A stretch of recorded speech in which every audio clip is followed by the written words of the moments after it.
A new era is unfolding in the British monarchy, and all eyes are on Kate Middleton. The Princess of Wales has finally broken her silence as she steps into a role that's both larger and more challenging than ever, setting the stage for a future where she could one day lead the monarchy. On the flip side, Queen Consort Camilla, a seasoned yet controversial royal, is struggling to cement her influence over the monarchy. The intrigue grows as Kate returns from her intense health battle, reclaiming her public role with renewed vigor and dedication. How will Kate's comeback shape the monarchy's future? And more importantly, could her decisions today transform the royal family forever? Let's dive into this fascinating journey that shocked everyone. Kate's silence, health battle, and public concern left the British public stunned when whispers of her severe health issues emerged, following her prolonged absence from the public eye. Known for her strength and poise, Kate had always embodied the monarchy's steadfast spirit, appearing at royal events with a calming presence that resonated with millions. But her sudden and unexplained absence from public life left the nation wondering what had happened to the beloved Duchess of Cambridge. In March 2024, she herself revealed in a video message that she was battling cancer, sending shockwaves across the world. In the months that followed, Kate withdrew from her royal responsibilities to focus on her recovery, but the palace offered very little insight into her journey.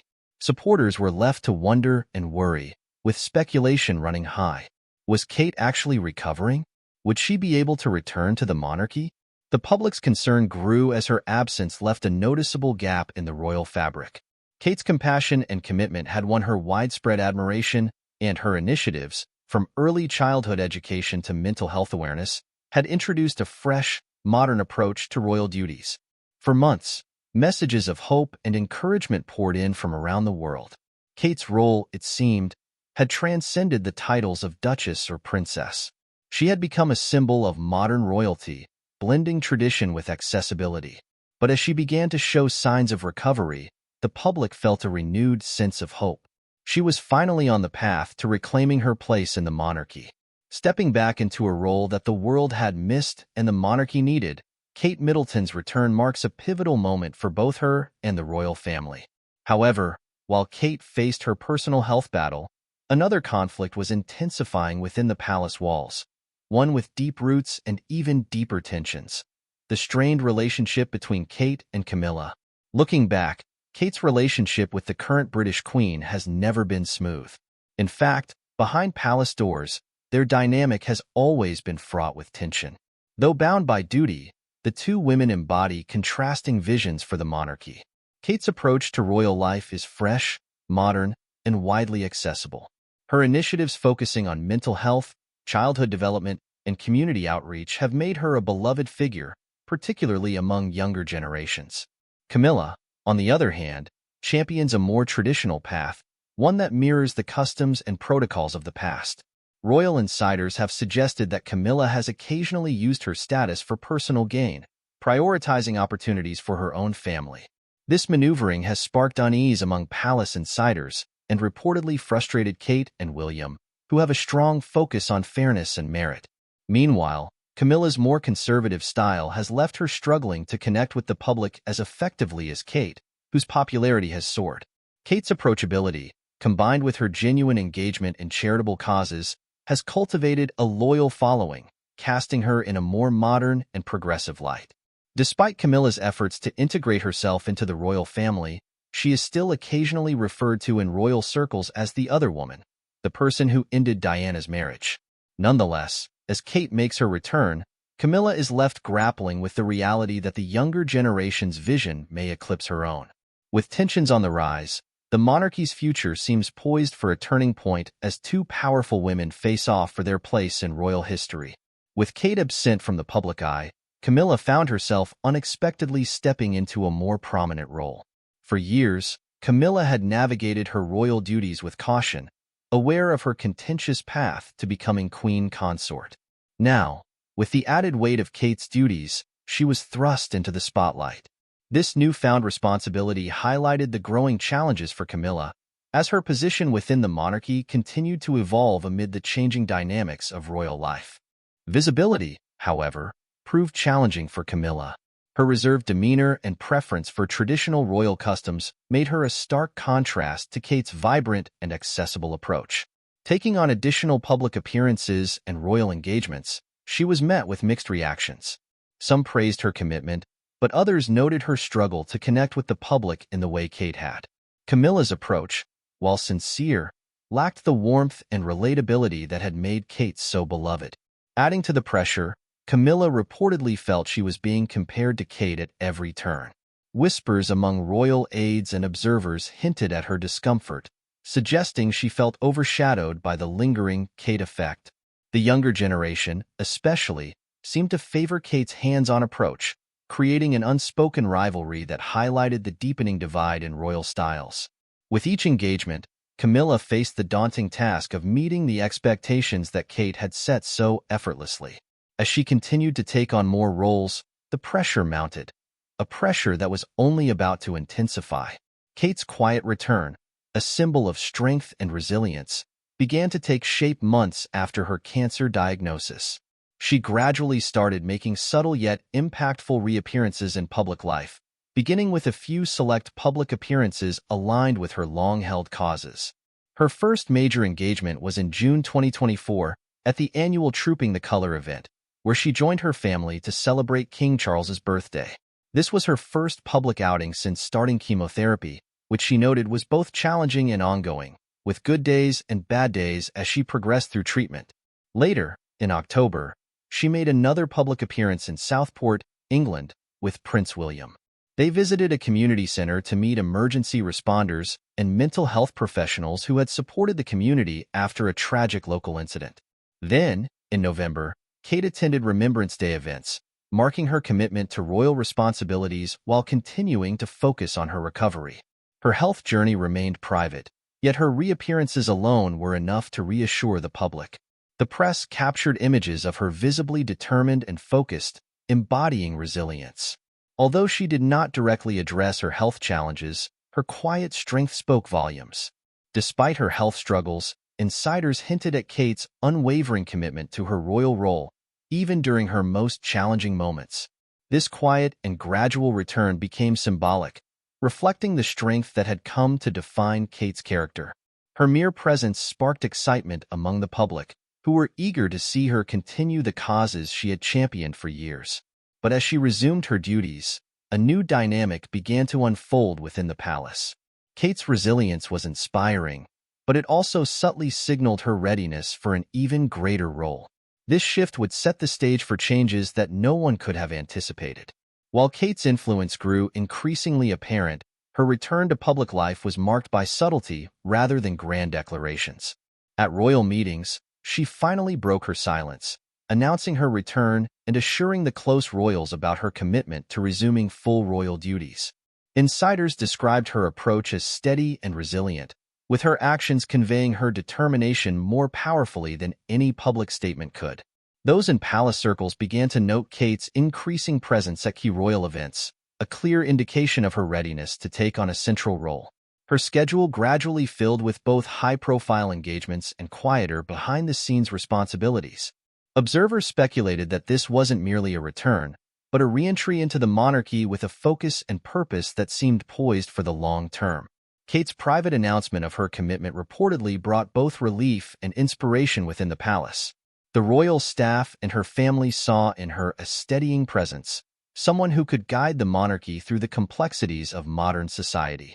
Her dedication underscored her sense of duty, and it became clear that she was not only returning to her role but preparing for a future in which she would take on even greater responsibility. As she increased her public appearances, her commitment to her causes and the monarchy shone through. The public didn't need an official announcement to understand what her actions meant. Kate was here to stay, and she was embracing her role with renewed dedication. Kate's growing presence signaled that she was not just a duchess or princess, but in many ways, a future queen already at work inside Kensington Palace.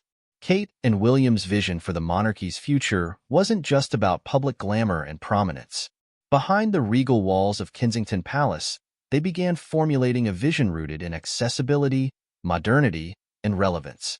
Having watched the monarchy evolve under the long reign of Queen Elizabeth II, The couple understood the need for a fresh approach that could bridge the past with the present. They envisioned a monarchy that remained a respected institution, but also one attuned to the everyday lives of the people it served. Sources close to the palace reveal that Kate and William held private discussions mapping out strategies to make the royal family more approachable. Their ideas weren't about radical change, but rather about nurturing a quieter, more compassionate form of leadership. For instance, they discussed prioritizing hands-on charitable work and advocating for mental health and environmental issues, causes that resonate deeply with the public. Together, they saw an opportunity to create a legacy that honored Queen Elizabeth's enduring commitment to duty while also meeting the demands of a rapidly evolving world. This shared vision strengthened their bond and emphasized their dedication to their roles. Their collaboration behind closed doors wasn't just a private affair. It was a powerful signal that Kate and William were preparing for a monarchy that would reflect the best of tradition and modern values.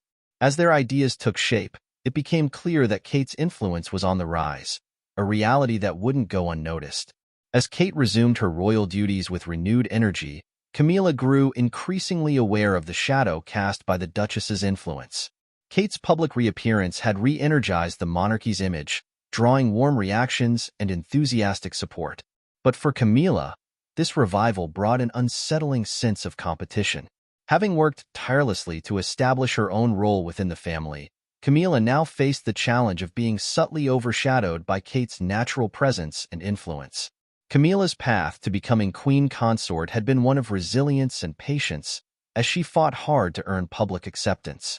However, Kate's genuine, empathetic approach to her duties created an undeniable appeal, especially among the younger generation, who admired her openness and relatability, qualities that Camilla struggled to convey with the same ease. Behind closed doors, sources revealed that Camilla felt her position was becoming increasingly precarious, sensing that Kate's influence within the family was only growing stronger. This sense of unease reportedly affected Camilla's demeanor at public engagements, where onlookers occasionally noted her reserved or guarded expression. To some, it seemed that Camilla was keenly aware of how Kate's return was reshaping the monarchy's dynamic. As the public rallied around Kate's fresh approach, Camilla was left to reconcile her role as queen consort in a monarchy that was steadily leaning toward Kate's modern influence. These tensions would soon come to a head during a crucial royal summit, the Balmoral Summit, where the royal family gathered to redefine roles and responsibilities within the monarchy. This summit was significant as it offered an opportunity for senior royals to discuss the future structure of the family, particularly in light of Kate's return and growing influence. It was here that Kate's vision began to take shape in a more formal capacity, solidifying her position within the royal hierarchy. As discussions turned toward redistributing key roles and patronages, it became clear that Kate would assume a more prominent role in the family's public engagements. In contrast, Camilla found herself facing a reduction in responsibilities as the family sought to balance traditional and modern approaches to royal life. For Camilla, who had fought hard to secure her place within the monarchy, this reallocation of duties was a difficult pill to swallow, especially as it signaled a shift toward a future increasingly shaped by Kate and William. The summit marked a turning point, signaling to both the public and the family alike that Kate was stepping into a larger role. Observers noticed a subtle but significant change, a monarchy that was evolving. Once the monarchy had leaned heavily on established norms, but now it was embracing a fresher perspective. Kate's contributions and ideas were no longer just appreciated. They were actively shaping the family's direction. For Camilla, the summit highlighted the shifting dynamics within the monarchy, revealing that the future might not align entirely with the traditions she held dear. With a renewed sense of purpose, Kate began taking on more significant responsibilities, shaping the monarchy in ways that reflected her vision for a progressive institution. Her approach to leadership was not about sudden upheaval. Rather, it focused on thoughtful changes rooted in her dedication to social causes. Among her first initiatives were a series of decisions that showcased her commitment to mental health, environmental responsibility, and social equality. Understanding the impact of mental health on society, Kate championed greater awareness and support, establishing new partnerships with organizations focused on mental well-being. This initiative resonated widely, reflecting Kate's deep empathy and desire to address issues affecting families across the country. In addition, Kate proposed environmental changes across royal estates, focusing on sustainability and eco-conscious practices. Recognizing the monarchy's global influence, she advocated for reducing the family's carbon footprint and promoting green practices at royal events. This move was praised by environmental advocates and demonstrated Kate's commitment to addressing pressing global concerns. Finally, Kate began a thoughtful restructuring of royal patronages, prioritizing organizations that aligned with values of social equality, early childhood development, and environmental causes. By focusing on these areas, she signaled a clear intent to lead with purpose, setting the stage for a monarchy that was both inclusive and future-focused. Through these decisions, Kate was quietly but firmly laying the groundwork for a royal institution in tune with modern values, a legacy that would echo through generations. The royal family was beginning to see a generational shift, one that was shaping its future,